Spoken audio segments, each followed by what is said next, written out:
Oh, hey, hey. Oh, it's lovely to see. Wow, it's really alive, isn't it? It's lovely to see and hear so many of you here tonight. My name's Mark Rylance, and I'm an ambassador for Peace One Day. And yes. And I want to say hello also to all the people who are watching us via the internet on the streaming.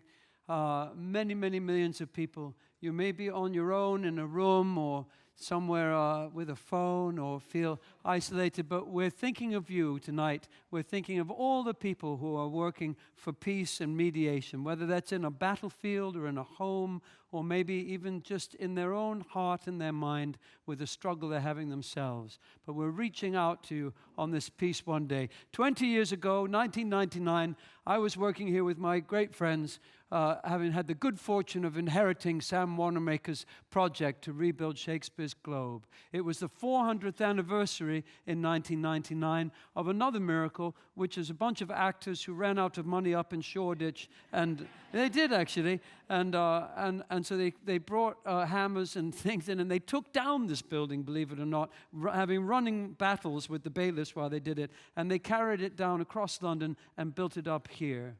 So when my friend Jeremy Gilly came to me and said, I've got this idea that I'd like to convince the nations of the world to agree on there being an international day of peace, I thought, well, that reminds me a little bit of other impossible things that took place, like this building being rebuilt, like this building being here in the first place.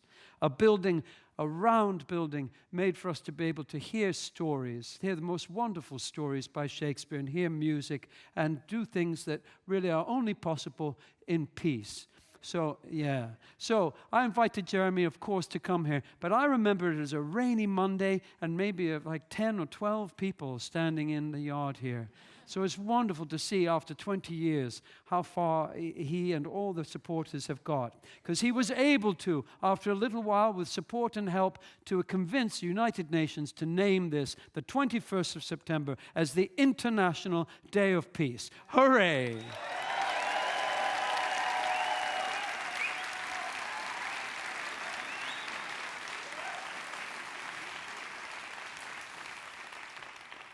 The work now and our aim, and all of your aim, I'm sure, for you being here, is that we can work towards ceasefire on this day, an international ceasefire, not only in battlefields, but also in homes where so much of the violence takes place, and again, also in ourselves, that we can give ourselves a break. If you haven't done it today, give yourselves a break about some part of yourself that you hate about yourself. Yeah? It's hard, isn't it? Maybe we have a peace minute of the day or a peace second for each of us. But as you well know, probably if you're like me, to stop smoking or to stop drinking or to stop eating too much, all the bad things one likes to do, it's not a bad thing to say, on Monday I'm going to start, or there'll be a day, or I'll do a little bit less for an hour. So it makes a difference. What difference does a day make? We're going to find out tonight. I wanted to point out that it's very nice that this stage is being used for Peace One Day. These two pillars here are a classical piece of architecture, if you hadn't guessed it. And that one, one of them comes from Scotland and one from England, actually. But that one stands for Mars, the god of Mars. And this one stands for the god of Venus in old Greek temples. I like to think of them as strife and friendship. Strife and friendship. There'll always be strife. The peace I certainly imagine isn't a peace that's without strife, but that we will strive together in friendship. When these pillars stand together, they allow us to see the heavens and they allow us to hear stories. And the stories we believe and we tell each other make a difference.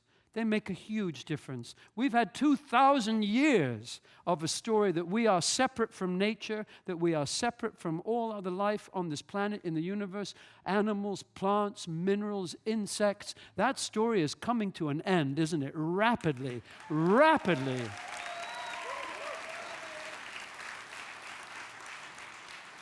We live in a universe of interbeing. One little action affects another. You can't just go into the genes and take a little bit of DNA out. All the other bits adjust.